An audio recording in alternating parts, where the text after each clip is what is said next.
नमस्कार दोस्तों, स्वागत है आपका मेरे YouTube चैनल GS.Educare में। मित्रों, अभी तक आपने मेरे चैनल को सब्सक्राइब नहीं किया है तो प्लीज़ सब्सक्राइब कर दें, लाइक कर दें और शेयर भी कर दें अपने मित्रों को। और आज हम बात करते हैं ज्योग्राफी में आज हमारा होगा 12वां चैप्टर, जो 20 क्वेश्चंस का PDF होगा। तो चलिए आज हम डिस्कस करते हैं क्वेश्चन नंबर 1 की, कि क्वेश्चन नंबर 1 क्या है। ठीक है, चलिए क्वेश्चन नंबर 1 है कि ऑस्ट्रेलिया के पूर्वी तट पर स्थित ग्रेट बैरियर रीफ निम्न में से किस प्रवाल भित्ति का उदाहरण है। देखिए, पहले तो मैंने कल बताया था कि ग्रेट बैरियर रीफ कहाँ पे है, ये ऑस्ट्रेलिया में है। और ये किस लिए जानी जाती है, क्योंकि ये मूंगा की चट्टान है और विश्व की सबसे बड़ी मूंगा की चट्टान है ग्रेट बैरियर रीफ, जो ऑस्ट्रेलिया में पाई जाती है। ठीक है ना। ये होती क्या है, ये मूंगा की चट्टान, मूंगा एक जंतु होता है जो कैल्शियम कार्बोनेट खाता है और कैल्शियम कार्बोनेट ही निकालता है। तो इसलिए वहाँ पे क्या होता है कि जो उसका जो वलय जो मतलब एक तरह से कचरा अपना निकालता है, ठीक है ना, जो खाता वो निकालता है, तो उसकी परत दर परत एक चट्टान बन जाती है। उसी को क्या कहते हैं हम, मूंगा की चट्टान। ठीक है ना। तो वो कहाँ पे है, ग्रेट बैरियर रीफ में सबसे बड़ा पूरे विश्व का है, जो ऑस्ट्रेलिया में, भारत में भी है। आप लक्षद्वीप के आसपास का क्षेत्र पाएंगे। तो इसमें क्वेश्चन है कि ऑस्ट्रेलिया के जो पूर्वी तट पे ग्रेट बैरियर रीफ की खाने रीफ है, निम्न में से किस प्रवाल भित्ति का उदाहरण है। ठीक है ना। तो ये ऑप्शन नंबर बी, अवरोधक प्रवाल भित्ति, option number B is the right answer. अवरोधक प्रवाल भित्ति इज द राइट आंसर। ठीक है ना, यह अवरोधक प्रवाल भित्ति का उदाहरण है। ठीक है, चलिए सेकंड की हम बात करते हैं क्वेश्चन नंबर 2 की, कि भारत में दक्षिण पश्चिम मानसून का समय सामान्यतः कब से कब होता है। देखिए, हमारे जो उत्तर प्रदेश में या बिहार में, पश्चिम बंगाल में जो मानसून आता है, तो उसका जो समय होता है कब से कब होता है, इसका जो सही समय है जून से 15 सितंबर। ठीक है ना, जो दक्षिण पश्चिम का मानसून आता है। देखिए, हमारा जो दक्षिण पश्चिम का मानसून है, ठीक है ना, कुछ इस तरह से है जो, तो यहाँ पे केरल में एंट्री मारता है। कब मारता है ये, 1 जून को। ठीक है ना। अगर समय से हमारा जो मानसून है तो 1 जून को यहाँ से क्या करता है, वो एंट्री मारता है। और यहीं पे ये आपका जो है क्या है, पश्चिमी घाट। ठीक है ना। तो यहीं से ये 2 भागों में डिवाइड हो जाता है। ये आपका तमिलनाडु आंध्र प्रदेश होते हुए, बंगाल की खाड़ी होते हुए, और ये कहाँ पहुँच जाता है, ये मेघालय में पड़ जाता है। और गारो, खासी, जयंतिया, ये 3 पहाड़ियों से टकराकर यहाँ पे घनघोर बारिश करता है। और विश्व की, भारत की नहीं पूरे विश्व की सबसे ज़्यादा वर्षा भारत के मासिन राम मेघालय में होती है। ठीक है ना, और यहीं पे होती है। फिर ये गारो, खासी, जयंतिया से टकरा के मानसून फिर हमारे ये उत्तर प्रदेश यानी बंगाल, बिहार होते हुए और उत्तर प्रदेश की तरफ मुड़ जाता है। यहाँ से यहाँ तक का ये सफ़र तय करने में इसको लगभग 15 दिन लग जाते हैं। ठीक है ना। तो यहाँ पे आता है 1 जून को, तो हमारे उत्तर प्रदेश में आता है लगभग ये 15 जून को। ठीक है। तो इसका जो कार्यकाल होता है, ठीक है ना। अच्छा, ये जैसे हम भारत को बांटे तो ऐसे 4 दिशाओं में, तो इधर हो गया आपका ईस्ट, इधर वेस्ट, इधर साउथ, इधर हो गया नॉर्थ। ठीक है ना। तो ये दक्षिण और ये पश्चिम, इधर से मानसून बनता है। ठीक है ना। तो इसको हम क्या बोलते हैं, दक्षिण पश्चिम मानसून। चूँकि पूछता है कि जो हमारे उत्तर प्रदेश में जून से सितंबर माह या जून, जुलाई, अगस्त, सितंबर में वर्षा होती है, ये किस मानसून से होती है, तो ये किससे होती है, दक्षिण और पश्चिमी मानसून से होती है। ठीक है ना, ये बिल्कुल रट लीजिएगा, हमेशा पूछता है। दूसरी चीज़, ठंडियों में वर्षा हमारे यहाँ सबसे ज़्यादा कहाँ पे होती है, तो यहीं पे है तमिलनाडु। ठीक है ना। और यहीं पे है नीलगिरी की पहाड़ी। ठीक है। तो ये जो हमारा इधर क्या है उत्तर, और इधर क्या पड़ेगा पश्चिम, तो जो उत्तर पश्चिम का मानसून आता है, तो ये क्या होता है, लौटता हुआ मानसून इसको हम बोलते हैं। और ये आता है नवंबर दिसंबर में। ठीक है। तो ये जब लौट के मानसून ऐसे आता है और नीलगिरी की पहाड़ियों में जब वापस आता है, तो ये नीलगिरी की पहाड़ी में सू सू होता है ना, जूता। ठीक है ना, ऐसे होता है ना जूता, जूते के आकार का ये यहाँ पे शेप बनता है। और मानसून आके क्या होता है, यहीं पे फंस जाता है, यानी तमिलनाडु में। तो इसलिए सबसे ज़्यादा ठंडियों में जो बारिश होती है वो तमिलनाडु में होती है और नवंबर और दिसंबर में होती है। ये पूछता है कि जो ठंडियों में बारिश तमिलनाडु में होती है वो किस मानसून से होती है, तो कहाँ से, उत्तर और पश्चिम मानसून से, क्योंकि लौटता हुआ मानसून होता है। ठीक है ना। और हमारे उत्तर प्रदेश में जो बारिश होती है जून जुलाई में, ये किस मानसून से होता है, ये दक्षिण और पश्चिम मानसून से होता है, और जिसका समय होता है जून से लेकर सितंबर तक। ठीक है। चलिए थर्ड की बात करते हैं हम, क्वेश्चन नंबर 3 की, कि भारत की जलवायु की सबसे महत्वपूर्ण विशेषता निम्न में से कौन सी है। सबसे महत्वपूर्ण विशेषता कौन सी है? तो ये होता है पवनों की दिशा में परिवर्तन, क्योंकि हमारे यहाँ जो हवाएं होती हैं, पवनें होती हैं, वो हमेशा अपना रूप बदलती रहती हैं, ठीक है ना। तो इसीलिए वो क्या अपनी दिशाएं बदलती रहती हैं। तो इसीलिए पवनों की दिशा में जो परिवर्तन, ये हमारे भारत की जलवायु की सबसे महत्वपूर्ण विशेषता है। चलिए फोर्थ की हम बात करते हैं, क्वेश्चन नंबर फोर्थ कि दक्षिण के पठारी क्षेत्र पर मिलने वाले वनस्पति प्रमुख रूप से किस कारक का नियंत्रक माना जाता है? किस कारक का नियंत्रक माना जाता है? तो ये वर्षण की मात्रा का नियंत्रक माना जाता है, ठीक है ना। Option number C is the right answer. हम फिफ्थ की बात करते हैं, क्वेश्चन नंबर फिफ्थ की कि निम्न में से कौन सुमेलित नहीं है? देखिए कौन से सुमेलित नहीं की बात कर रहा है, चलिए बात करते हैं। बांस असम में पाया जाता है, बिल्कुल सही है। चंदन जम्मू कश्मीर, देखिए चंदन जम्मू कश्मीर में नहीं पाया जाता है, ठीक है। हालांकि जम्मू कश्मीर में भी पाया जाता है, लेकिन सबसे ज़्यादा ये आंध्र प्रदेश में पाया जाता है, ठीक है ना। कहाँ पे पाया जाता है? आंध्र प्रदेश में पाया जाता है। रोजवुड केरल में पाया जाता है, देवदार हिमाचल में पाया जाता है, ठीक है ना। तो इसमें कौन सुमेलित नहीं है? चंदन जम्मू कश्मीर में, बाकी सारे सुमेलित हैं, ठीक है। चलिए सिक्स की बात करते हैं हम, क्वेश्चन नंबर सिक्स कि निम्न में कौन सुमेलित नहीं है? देखिए भी सुमेलित वाले में क्या होता है कि आपको चार चार क्वेश्चंस मिल जाते हैं, ठीक है ना।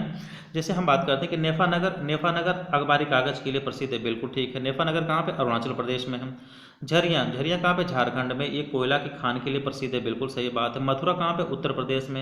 ये तेल शोधक, यहाँ पे रिफाइनरी है, बहुत बड़ी तेल शोधक कारखाना है, रिफाइनरी है, कहाँ पे? मथुरा उत्तर प्रदेश में। तो ये बिल्कुल सही है। कल्पक्कम परमाणु ऊर्जा संयंत्र केंद्र, ये भी बिल्कुल सही है, ठीक है ना। कल्पक्कम कहाँ पे? तमिलनाडु में, ठीक है। तो ये भी मतलब इसका जो चारों आंसर क्या है? बिल्कुल सही है। चलिए सेवंथ की बात करते हैं, क्वेश्चन नंबर सेवंथ की क्या है कि निम्न में कौन सुमेलित नहीं? देखिए ये भी सुमेलित आ गया, अरे आपको 3 क्वेश्चन में लेवल 12 क्वेश्चन मिल गए, ठीक है। तो भारतीय गन्ना अनुसंधान संस्थान लखनऊ में सही है। भारतीय कृषि अनुसंधान संस्थान नई दिल्ली, ये भी बिल्कुल सही है। भारतीय बागवानी अनुसंधान संस्थान बेंगलुरु में। अगर भारतीय सब्जी अनुसंधान केंद्र वो पूछ दे तो वाराणसी में, ठीक है ना। केंद्रीय चावल अनुसंधान संस्थान कोलकाता में, बिल्कुल सही, यानी इसमें भी चारों आपका क्या है? बिल्कुल सही है। चलिए क्वेश्चन नंबर 8 की बात करते हैं, क्वेश्चन नंबर 8वां क्या है कि कुल्लू घाटी जिस पर्वत श्रेणी के बीच अवस्थित है वो कौन सी है? कुल्लू घाटी, ये धौलाधर तथा पीर पंजाल, ठीक है ना। धौलाधर, ये पीर पंजाल, कुल्लू घाटी वहीं पे अवस्थित है। तो अक्सर पूछता है कि कुल्लू घाटी जिस पर्वत श्रेणी में है, तो कौन सा? धौलाधर और पीर पंजाल की पर्वत श्रेणी के बीच में अवस्थित है। चलिए क्वेश्चन नंबर 9 की हम बात करते हैं। 9 क्या है कि दक्कन पठार का दक्षिणी पश्चिमी भाग कर्नाटक पठार के नाम से जाना जाता है। इसके दक्षिण पूर्वी भाग का क्या नाम है? ठीक है ना। जो दक्कन का पठार है, और दक्कन का पठार का जो दक्षिण पश्चिमी हिस्सा, मतलब दक्षिण और पश्चिमी हिस्सा, इसकी बात कर रहा है, ये किस नाम से जाना जाता है? ये कर्नाटक का पठार के नाम से जाना जाता है। अब ये पूछ रहा दक्षिण पूर्वी भाग, यानी इधर का हिस्सा क्या होगा, किस नाम से जाना जाता है, ठीक है ना। तो इधर का हिस्सा किस नाम से जाना जाता है? तेलंगाना के नाम से जाना जाता है, ठीक है ना। तेलंगाना का पठार, क्योंकि इधर आंध्र प्रदेश से क्या हुआ? आंध्र प्रदेश से टूट के तेलंगाना बना है, और इधर आप आंध्र प्रदेश से ये आपका तेलंगाना आता है। तो इसका दक्षिण पश्चिमी हिस्सा में आपका कर्नाटक का पठार हो गया, इधर पूर्वी भाग में हो गया आपका तेलंगाना का पठार हो गया, ठीक है ना। 10th की बात करते हैं, क्वेश्चन नंबर 10th, कायल क्या है? देखिए बहुत वेरी वेरी इंपॉर्टेंट क्वेश्चन है, कायल क्या है, ठीक है ना। ये मतलब कई बार पूछा गया है कि कायल क्या चीज़ है। चलिए तो ये जो केरल के तट पर मिलने वाले जो लैगून होते हैं, लैगून क्या होते हैं? सबसे बड़ी बात जाने कि लैगून क्या होते हैं। आइए हम आपको बताते हैं लैगून क्या होते हैं। लैगून की झील भी होती है, ठीक है ना। तो ये केरल के तट पे मिलने वाले ये कायल हैं। लैगून क्या होती है, चलिए हम आपको बताते हैं कि जैसे मान लीजिए कि ये भारत का हिस्सा है, ठीक है ना। अगर हम कहाँ की बात कर रहे हैं? केरल की, ये केरल का है। तो ये जो समुद्र तट है ना, ये समुद्र तट क्या करता है? यहाँ पे लहर मारता है, ठीक। और लहर मारते मारते क्या करता है कि आप देखे होंगे कि जैसे कहीं पे है और ये गड्ढा बन गया, और यहाँ पे पानी जाके फंस गया, और ये पानी फिर क्या हुआ? निकल नहीं पाया बाहर। तो ये बहुत से बड़े क्षेत्र में पानी इकट्ठा हो जाता है, और इसी को हम बोलते हैं लैगून, या लैगून श्रेणी की झील बोलते हैं, ठीक है ना। ये पानी जब इकट्ठा हो जाता है और यहाँ से बाहर वो नहीं निकल पाता, इसी को हम बोलते हैं लैगून। और इस प्रकार जो कायल भी क्या है? एक लैगून है। कहाँ पे? केरल के तट पर मिलने वाला ये लैगून है, कायल उसका नाम है, ठीक है। चलिए 11 की हम बात करते हैं, क्वेश्चन नंबर 11, कि दफला तथा सिंगपो जनजाति निम्न में से किस प्रदेश में पाए जाते हैं। देखिए संपला हो गया, दम्फू हो गया, सिंगपो हो गया, ये सब कहाँ, अरुणाचल प्रदेश में पाया जाता है, ठीक है ना। अरुणाचल प्रदेश जो हमारा मणिपुर के ऊपर का हिस्सा है, ठीक है, जो हमारा उत्तर और पूर्वी भाग है, जिसको हम पूर्वोत्तर भाग बोलते हैं, ठीक है ना। तो उत्तर नॉर्थ ईस्ट हमको जिसको बोलते हैं, उत्तर पूर्वी भाग भारत का, तो वहाँ पर अरुणाचल प्रदेश में ये सब जनजातियाँ पाई जाती हैं। दफला पाई जाती है, मिरी पाई जाती है, सिंगपो पाई जाती है, ठीक है। चलिए क्वेश्चन नंबर 12 की हम बात करते हैं कि इनमें से कौन सुमेलित नहीं है। देखिए यहाँ पे भी सुमेलित की बात आ गई, कौन से सुमेलित। आज सुमेलित वाले में आपको मुझे लग रहा है चौथा है, जिसमें आपको चार चौक 16 क्वेश्चन मिल गए हैं, ठीक है ना। चलिए आज बात करते हैं, भारत का बगीचा बेंगलुरु किसको बोलते हैं, कर्नाटक का बोलते हैं, बिल्कुल सही है। इंग्लैंड का बगीचा कैंट को बोलते, कैंट नहीं एक्चुअली केंट होता है, ठीक है ना, ये केंट थोड़ा सा मिस प्रिंट हो गया है, ये कैंट नहीं केंट है। तो इंग्लैंड का बगीचा केंट को बोलते हैं। यूरोप का रोगी, देखिए ये प छूट गया है, यूरोप का रोगी तुर्की को बोलते हैं, ठीक है ना, यूरोप का रोगी, ठीक है, किसको बोलते हैं, तुर्की को। क्वेटर सिटी एडवर्डीन, ये स्कॉटलैंड को बोलते हैं। यानी इसमें भी क्या है, आपको चारों को चारों सही है, ठीक है। चलिए क्वेश्चन नंबर कि निम्न में कौन कार्बन का रूप नहीं है, कार्बन का रूप नहीं है। चलिए हीरा, देखिए हीरा तो बिल्कुल प्योर कार्बन है, ग्रेफाइट भी कार्बन है, कोक भी कार्बन है, एंटीमनी ये कार्बन नहीं है। Option number D is the right answer, antimony carbon का रूप नहीं है, ठीक है। 14 की हम बात करते हैं, क्वेश्चन नंबर 14। देखिए भारतीय मानक समय IST निम्न में से किस पर आधारित है। IST होता है क्या, इंडियन स्टैंडर्ड टाइम, ठीक है ना। तो हमारा जो भारत है, भारत का जो मानक समय है वो IST से काउंट होता है, यानी इंडियन स्टैंडर्ड टाइम, भारतीय मानक समय जिसको हिंदी में हम बोलते हैं। तो ये किस पर आधारित है, तो ये 82.5 पूर्वी देशांतर पर आधारित है। कैसे, देखिए ये जो पृथ्वी हमारी है ना, पृथ्वी की जो बीचों बीच रेखा है, इसको हम बोलते हैं 0 डिग्री देशांतर। क्या बोलते हैं, 0 डिग्री देशांतर। इधर का हिस्सा हो गया पूर्वी, इधर का हिस्सा हो गया पश्चिमी, ठीक है ना। तो इस ये उत्तर से दक्षिण को जो रेखा जाती है उसको हम बोलते हैं देशांतर। तो इसी तरह कुछ, तो इधर का जो हिस्सा होता है ये देशांतर, इधर भी देशांतर है, लेकिन इधर जो रेखा 0 डिग्री के इधर खींचते हैं इसको हम बोलते हैं पूर्वी देशांतर। तो इसी तरह हम 1 2 3 4 5 ऐसे 82 और 82.5 अंश पूर्वी देशांतर पे आएंगे तो हमारा भारत स्थित है। कितना, 82.5 अंश पूर्वी देशांतर पर भारत स्थित है। तो यही है क्या, 82.5 अंश पूर्वी देशांतर, इसको हम भारतीय मानक समय, जो हमारे भारत के कहाँ से, इलाहाबाद के नैनी से होकर गुजरता है। अब पूरे भारत का जो मानक समय है इलाहाबाद के नैनी से लिया जाता है, ठीक है। हमारे देश में एक ही मानक समय है, वो क्या है, IST इंडियन स्टैंडर्ड टाइम, भारतीय मानक समय, जो इलाहाबाद के नैनी से लिया जाता है, ठीक है ना। जो 82.5 अंश पूर्वी देशांतर पर स्थित है। चलिए 15 की बात करते हैं, क्वेश्चन नंबर 15। भारत के सबसे दक्षिणी भाग में स्थित पहाड़ियाँ निम्न में से कौन सी हैं। देखिए आप तो नीलगिरी, पालनी, इलायची, कार्डमम, अन्नामलाई, ये तो चारों पहले दक्षिण में है, ये दक्षिण भारत की चारों पहाड़ियाँ हैं। लेकिन इसमें पूछ क्या रहा है, सबसे दक्षिणी पहाड़ी कौन सी है। तो जो सबसे दक्षिणी पहाड़ी है वो इलायची या कार्डमम। एक्चुअली ये नीलगिरी का ही भाग है, क्योंकि जो हमारा दक्षिण भारत है, इधर आपका केरल हो गया, ये इधर हो गया आपका तमिलनाडु, ठीक है ना, ये हो गया आपका केरल, और ये जो हिस्सा है यहाँ पे है आपका कर्नाटक, ठीक है ना। तो ये तीनों के बीच में यहाँ पे क्या है, ये नीलगिरी के पहाड़ी है। और नीलगिरी की पहाड़ी में जो आपको दक्षिणी भाग में है, यहीं पे है कार्डमम, या कार्डमम मतलब इलायची, इसको हम इलायची की पहाड़ी भी बोलते हैं, जो नीलगिरी की पहाड़ी पे स्थित है। ये सबसे दक्षिणी जो है पहाड़ी है, कहाँ, भारत की, यानी भारत के दक्षिण में स्थित सबसे दक्षिणी पठारी है, सबसे दक्षिण, ठीक है ना।